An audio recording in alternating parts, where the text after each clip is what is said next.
5th year of marriage. On our 5th wedding anniversary, my wife posted a sweet photo with her assistant, flaunting at high profile. "This is my new assistant, 8-pack abs. Great in bed and not clingy." I replied with a smile. "You two really look like a couple." The next second, she called, yelling furiously. "Are you crazy? It was just a dare. We lost a game and had to post something. Do you have to overreact?" But after she hung up, that same photo became the assistant's new profile picture. I confronted him, and he responded arrogantly, "What's it to you? You're just a kept man. Who are you to tell me your sis what to do?" I chuckled. They seem to forget I'm the actual boss of the company. Since they were so eager to self-destruct, I decided to help them along. Camilla came home late that night. She looked exhausted, but in that earlier social media post, her face was all bright smiles and radiant happiness. Of course, she knew I would see it. In fact, she posted it for me to see. When she saw me sitting in the living room eating a late-night snack, her eyes flashed with sarcasm. She spoke indifferently. "Look at the time, and you're still eating. Aren't you afraid of getting even fatter?" She used to stop me from eating at night, always telling me to control my weight. She even cooked diet meals herself, but now she just mocked me lightly and turned into the bathroom. Yes, to her now I no longer mattered. We've been together for 5 years. From dating to marriage, many outstanding men had shown interest in her. But I knew clearly this time was different. This time she was serious. When she came out of the bathroom, I was busy in the kitchen. She walked up beside me, drying her hair casually as she spoke in a disinterested tone. "That post was just a game dare. No big deal. You seriously overreacted. Is that so?" I sneered and glanced at her. "Don't tell me you didn't know. He set that photo as his profile picture." "So what?" Camilla scoffed and shook her head. "Since when did you become so petty? It's just a photo. You had to make such a sarcastic comment on the post.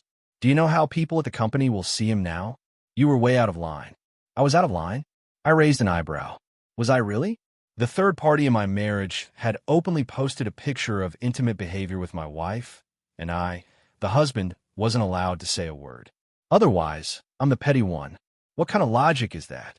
Does Camilla really think my comment was too much? Was I supposed to stay silent and let the mistress flaunt herself in front of me? Sorry, I can't. Before I could say more, Camilla shoved her phone at me with a cold voice that broke no argument. "Call him now and apologize. Or don't blame me for flipping out." Didn't she realize what kind of humiliation this was for a man? Or maybe she did. She just didn't care. I forced myself to stay calm, speaking evenly. A third party openly posts intimate photos with my wife, and I'm supposed to apologize. Are you out of your mind? What's that supposed to mean? Camilla was both embarrassed and angry. We've been married all these years, and you still haven't grown at all. I don't want to argue. If you won't call, I'll call for you. You will apologize to William. Camilla had always been overbearing, never tolerating resistance. Back in school, she was a notorious tomboy, always leading a pack of punk girls around campus. She dropped out early due to family issues, started working young, bussing tables, carrying goods, selling things. She did anything that could make money. Maybe heaven rewards the hardworking because she really made it. She opened bars and restaurants. Eventually, she went from a no-name street punk to one of the city's most well-known businesswomen. I was the opposite. Orphaned young, I was shy and often bullied in school. We met in high school. She always said she hated me, but always protected me. Anyone who dared speak badly about me got beaten up by her. Even my college tuition was paid by her. I was deeply moved. So after graduation, when I heard her business was in trouble, I didn't hesitate. I joined her company without a second thought and gave my all to support her, even risking my life. After things got back on track, she proposed to me. Ever since, I supported everything she wanted to do. In work and life, I always put her first. But this time is different. No matter what, I can't agree. I refuse. I said word by word, my gaze icy cold. Camilla looked at me in disbelief, as if she never imagined I would say no. And really, who could blame her? After all, we had been together for so many years, and I'd almost never gone against her wishes, especially when she got angry. No matter how unreasonable her demands were, I would always comply without question. You don't get a say. Her fury sharpened her voice to a piercing pitch. At that moment, her assistant William's voice came through her phone speaker. Hello. What's up, Camila? I'm just washing your clothes from yesterday. I never expected someone as strong and powerful as you would wear such cute underwear. Cartoon Prince. William's words made Camila's face turn ugly. Her usual domineering expression cracked, and a rare hint of panic appeared. She looked at me urgently, trying to explain. No, it's not what you think. I was drinking at his place, and I accidentally spilled red wine on my clothes, so I had to change. I was going to throw them out. What a ridiculous excuse. Drinking red wine? And the wine managed to soak through her outer clothes onto her underwear, but it didn't matter anymore. I ignored her flustered explanation and calmly took the phone from her hand. This is Levi. I'm officially informing you. You don't need to come to the office again. Upon hearing that, William wasn't the least bit nervous.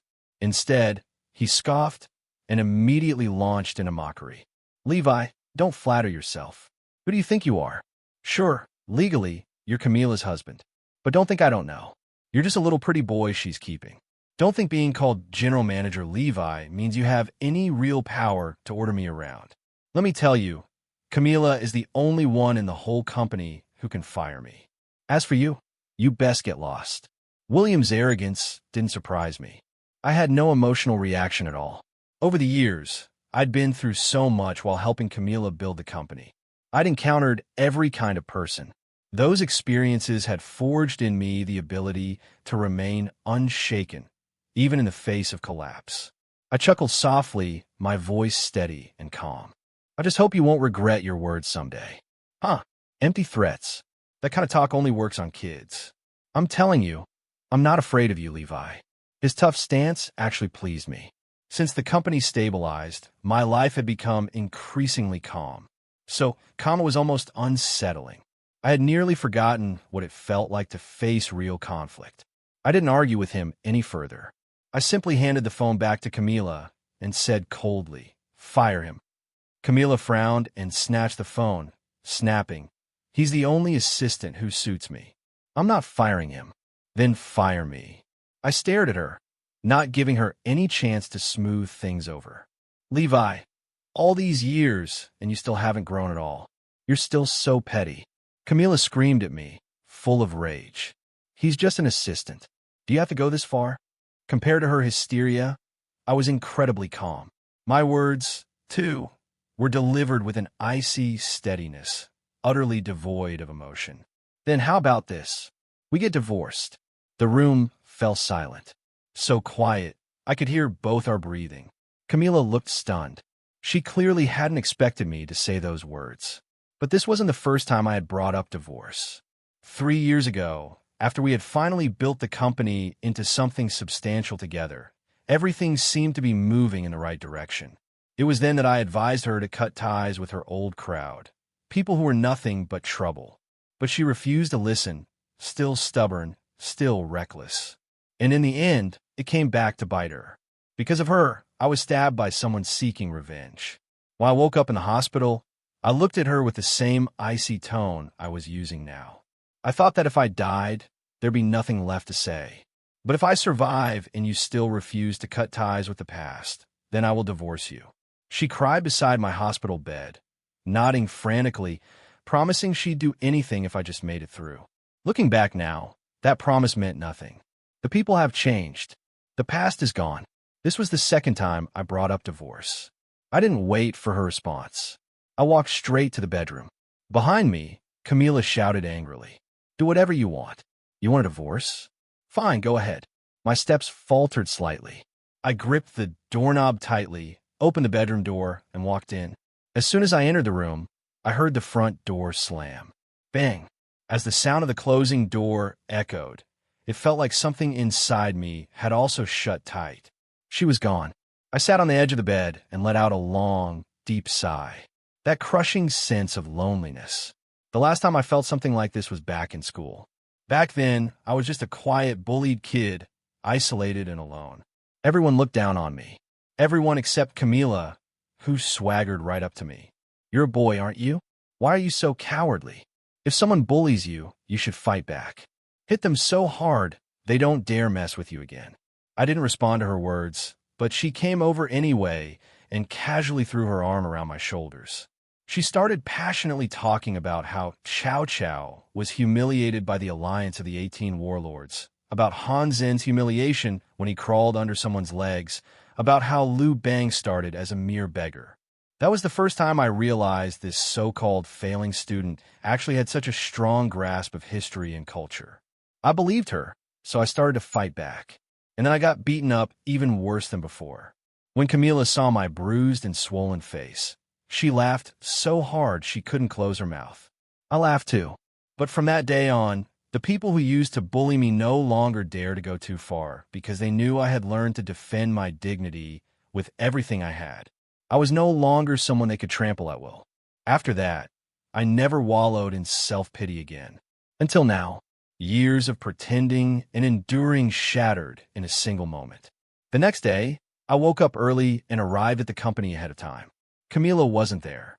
William, who was chatting with the front desk, immediately put on a smug expression when he saw me. "Oh, look who is.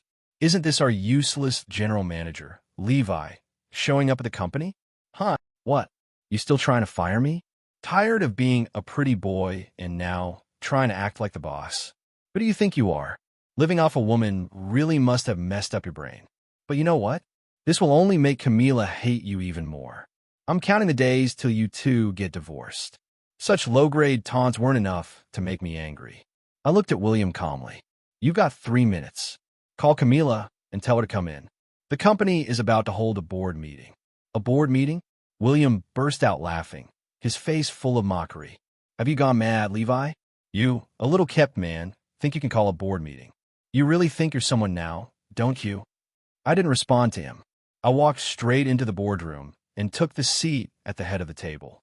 Everything the company had today was built on the connections I had painstakingly cultivated over the years. Even the company's funding was earned through endless nights of toasting and entertaining. It's no exaggeration to say that the only reason many of the board members invested in Camila's then small and struggling company was because of me. William ignored my words, but by the afternoon, a message in the company group chat caused a stir. "Did you hear? A bunch of shareholders have banded together and called for a board meeting to re-elect the chairman." "No way. Does that mean Camila might be stepping down?" "That's not all. I heard there will be lots of personnel changes. This meeting will determine the company's future direction." When Camila received the notification and rushed to the boardroom, her expression was extremely unpleasant. From the moment she entered, she kept her face cold and stared daggers at me. As expected, the meeting concluded with all shareholders voting, and I was successfully appointed as the new chairman of the board. Immediately afterward, I announced a series of personnel changes. Throughout the entire process, Camila kept her head down, not saying a word until I asked the secretary to call William in. When William entered and saw me sitting in the chairman's seat, his face was first filled with shock. Then, realizing something, he turned pale. "You're fired." I looked at him calmly and issued the order without hesitation. William panicked and quickly looked toward Camila for help. She didn't disappoint him. She stood up immediately. Even when her own position as chairman was stripped away, she hadn't said a word. But now she was suddenly anxious. "I object. William is a rare talent. I believe the company should keep him." If this had been the past, seeing her defend another man in front of me would have made me furious, jealous even. But now I was calmer than I had ever been. If there's an objection, then let the board vote on it. Camila's face turned pale. She knew that at this point, her objection meant nothing because I held the same percentage of shares as she did. And with the other major shareholders all siding with me, her opposition was completely meaningless. She seemed to have expected this outcome. Without another word, she took William and left the boardroom. I ignored them and continued with the board meeting. After the meeting ended, a few older shareholders came up to me. "Levi, don't worry. No matter what happens, we're behind you.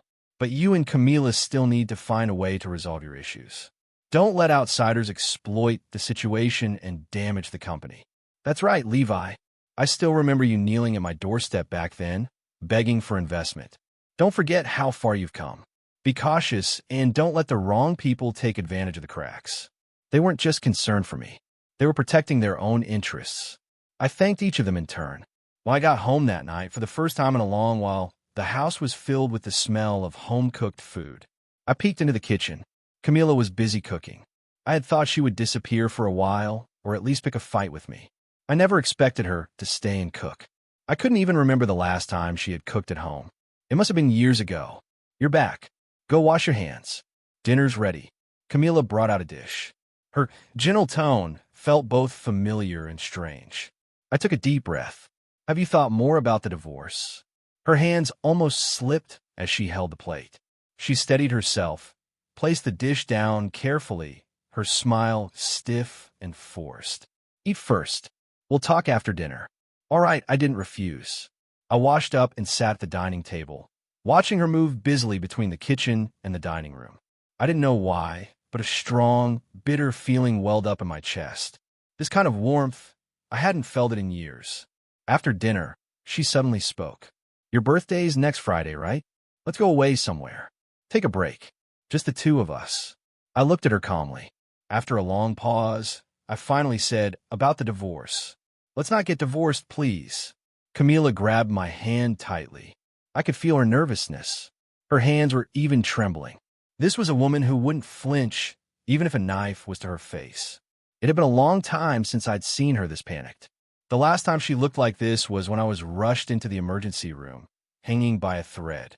I didn't know what I was thinking, but when I came back to my senses, I had already agreed. The next day, I went back to my usual busy routine at work, but I didn't forget our promise. On Friday, I cleared all my appointments. Camila had done her makeup exquisitely. She was even wearing our old high school uniform. Seeing her like that for a moment, I felt like I was back in the past, back in those simple youthful days. I took a deep breath and decided to take a step back. You're still the more suitable person to be chairman of the company. Camila didn't respond. She just smiled gently. Today is your birthday. Your only job is to be happy. We can talk about the rest later. I nodded. A long-lost warmth rose in my chest.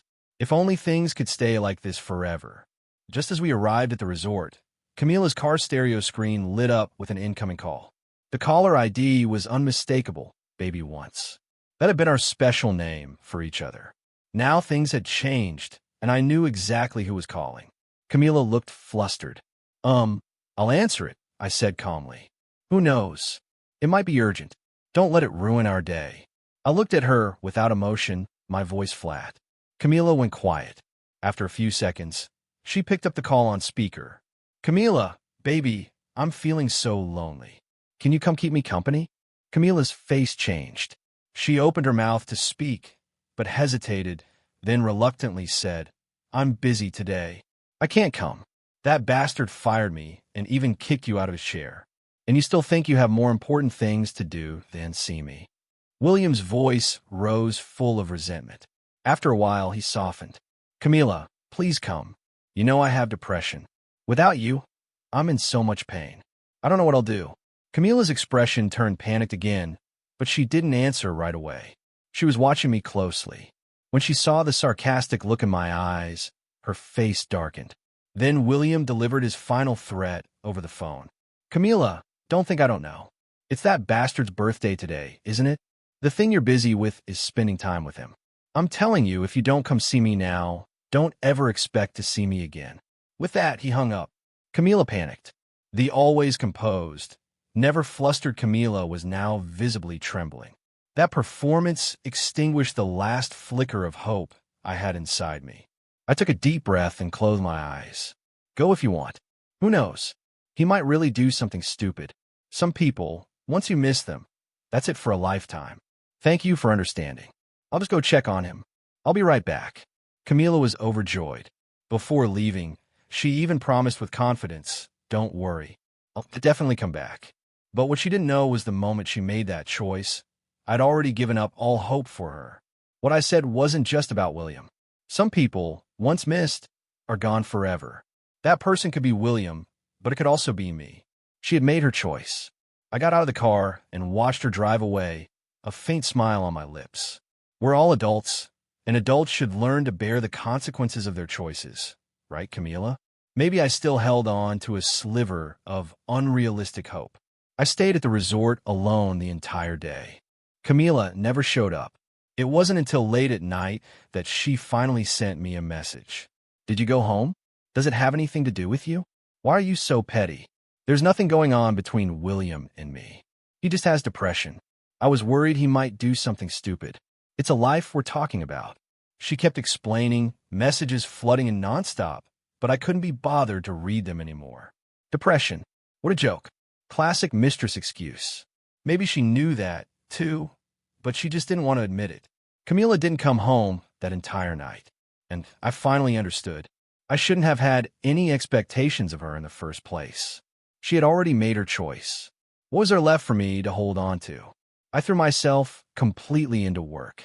2 weeks later, I secured a major 5-year contract for the company. With that deal alone, even if we had no new projects for the next 5 years, everyone in the company could still live comfortably. The shareholders held a celebration banquet in my honor. What I didn't expect was the appearance of a completely unexpected guest, William. He had already been fired, yet he showed up at the event, walked straight onto the stage, grabbed the microphone, and tried to steal the spotlight with a smug, provocative look on his face. Levi, a man like you doesn't deserve Camila's lifelong devotion. Then he turned to Camila with a dramatic flourish. Camila, divorce him. I'm the one who truly loves you.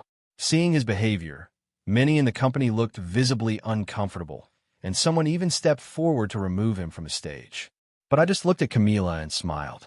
Well, since it's come to this, why don't you respond? The room fell into a brief silence. Camila's expression flickered with complex emotions, then turned cold. What do you mean by that? You think being chairman gives you the right to do whatever you want? With just one word from me, you'll be packing your bags and gone. I sneered. Fine, then I resign. When she saw the cold glint in my eyes, Camila started to panic. After all these years, I had barely ever raised my voice to her. Sure, we'd fought before, but all it took was a few harsh words from her, and I'd immediately back down. But this time, I showed no intention of doing so. How many times do I have to tell you before you believe me? There's nothing between me and William. Seeing me stay silent, she grew even more anxious. Levi, I didn't mean what I said. I was just angry and wanted you to comfort me. It was my fault. Please don't be mad. Let's not get divorced, okay? Looking at her teary eyes, I could only sigh and shake my head. Even now, she refused to face reality. Enough. Wipe your tears. That doesn't work on me anymore. I wave her off impatiently. Anyway, let's not waste time. Just so you know, many members of the project teams are longtime friends of mine. If I leave, they may leave too. Camila looked stunned. I raised an eyebrow. Camila, did you really think your little company offering barely $5,000 a month could attract that many skilled professionals over the years? Do you even know how many messes I've cleaned up for you? Then I pulled out my phone and showed her a video William had sent me back then. You say you didn't sleep with him?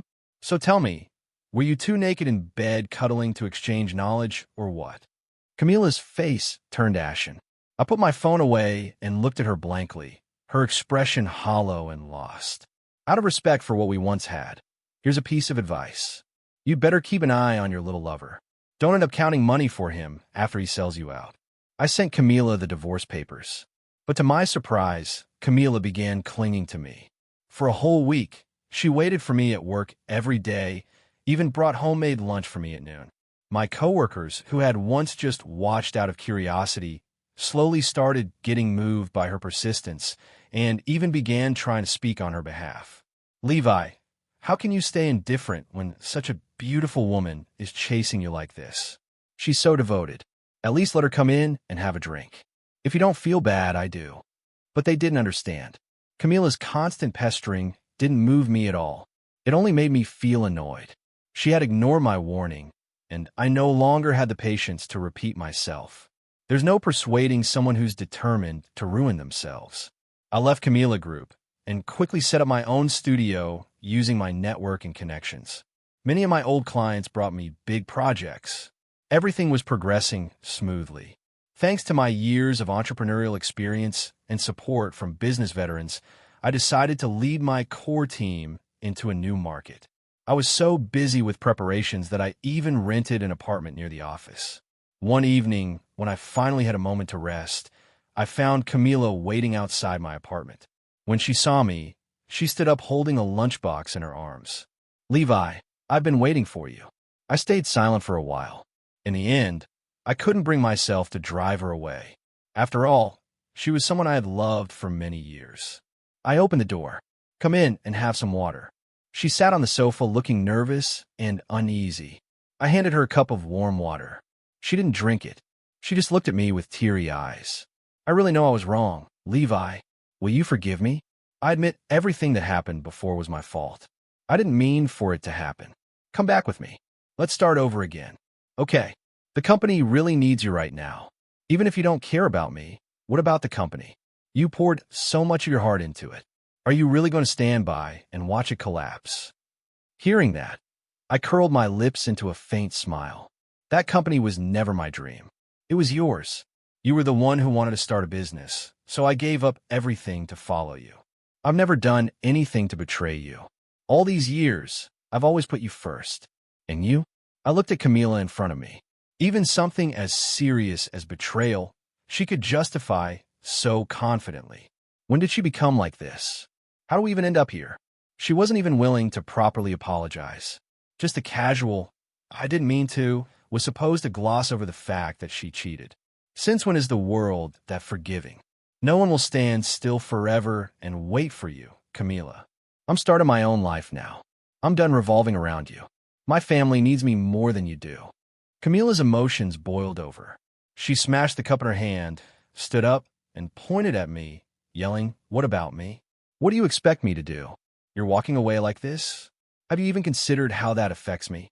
She grew more and more agitated, and at that moment, her phone rang from her pocket. She shot me a furious glare and answered the call. Whatever she heard made her face turn pale. Noticing this, I frowned in confusion and was about to ask what happened when she suddenly looked up and grabbed my wrist. "Levi, come back with me now. Right now, immediately." Ridiculous. That tiny sliver of sympathy I had was gone. I shook off her hand and opened the door. "We're over. I won't say it again. Goodbye." Camila's face twisted with rage. "You did this on purpose, didn't you? You knew how important that new project was to the company, and you still quit. You even took so many tech staff with you. How could you be so heartless?" She ran over, grabbed my collar, and broke down in tears. "Do you really want to destroy me? If the company goes down, I'm finished too. Do you really hate me that much?" I pushed her hands away. "I won't go back and help you. We're done. Whether you live or die, I don't care." She collapsed to the ground, clutching my legs. "I'm sorry, Levi. I truly know I was wrong. That was the project team calling just now. The client failed our resubmission. They only gave us one more month to fix everything. Please, I'm begging you. Help me one last time." "Okay," she cried, looking pitiful, trying to move me. "If you come back with me, I'll kick William out right away. There's really nothing between us. I just wasn't thinking straight when I got involved with him. Please believe me. As soon as we pass the audit and the company survives this crisis, I'll put you by my side again. We'll never be apart again, okay?" I sighed and pulled out a tissue, gently wiping her tears. But in her hopeful gaze, I gave her a cold, merciless answer once more. "Camila, I've waited so long to hear you say all of this.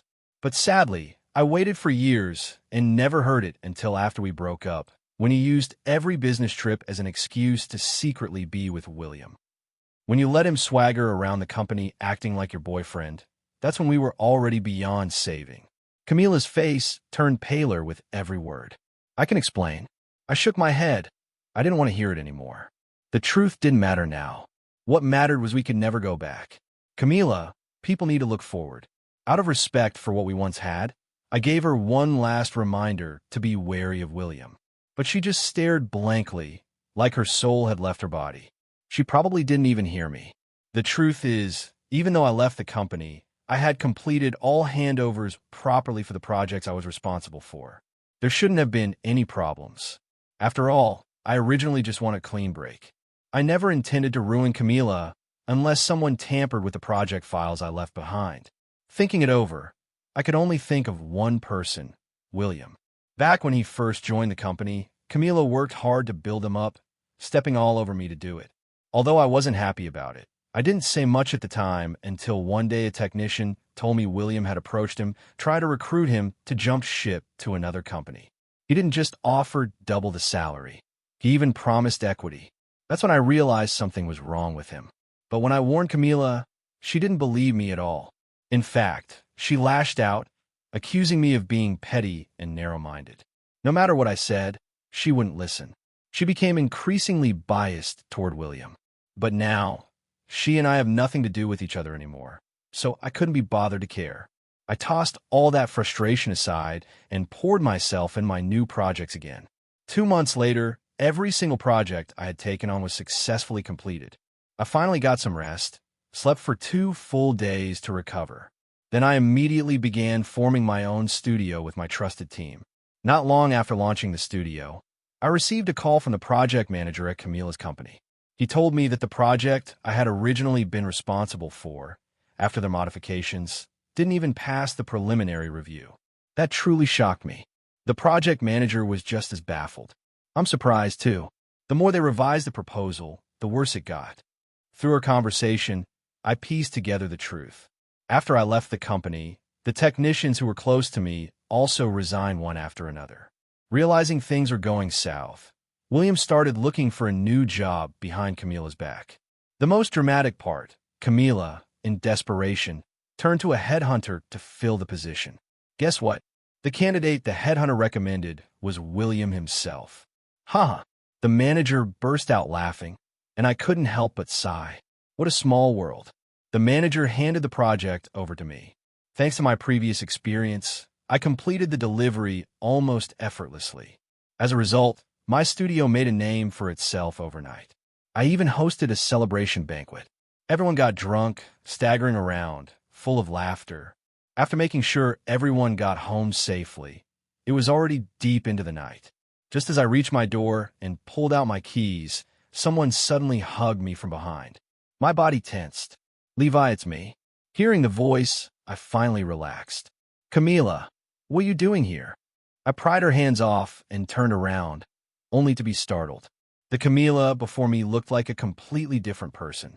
Old, haggard. Levi, I was wrong. I shouldn't have doubted you. I should have believed you when you said William was a problem. He's a liar. Everything about him was fake. She clung to my sleeve, crying and shouting, pouring out her emotions. He'd been planning to run for a long time. He used his position to siphon off the project's seed money and even try to steal company secrets. I was really wrong, Levi. Please forgive me. I've lost everything. You're all I have left, Levi.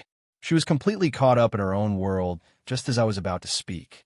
In the next moment, she did something utterly insane. She stood on her toes and kissed me, then grabbed my hand and shoved it under her shirt. Her body was warm, soft, and smooth to the touch. She reached out, trying to undo my belt. I knew exactly what she was trying to do. She was trying to seduce me, to awaken any lingering desire, but I felt nothing, no arousal, only disgust and anger. I pulled my hand back and shoved her chin away hard. Do you even know what you're doing? She stumbled and fell to the ground as if suddenly waking from a dream. Tears streamed down her face. Are you really going to be this heartless? I stared at her coldly. Leave. We've already broken up. Don't force me to hate you. Camila's face turned ghostly pale. In the end, she said nothing and left, head hanging in defeat. Later, I heard that to repay her breach of contract penalties, Camila had to sell the company. Exhausted and broken, she got into a car accident and broke both legs. As for the culprit, William, he vanished without a trace. 6 months passed. Then I received a message from Camila. Are you free? Can we meet? I didn't refuse. After half a year, I saw Camila again. She was in a wheelchair, but her complexion looked much better than that night. Unfortunately, her legs could never be healed. We stared at each other in silence for a long time before she finally spoke first. I'm sorry. She gave a bitter smile. You know, Levi, deep down, the person I always loved was you. I was about to speak, but she raised her hand to stop me. Please let me finish.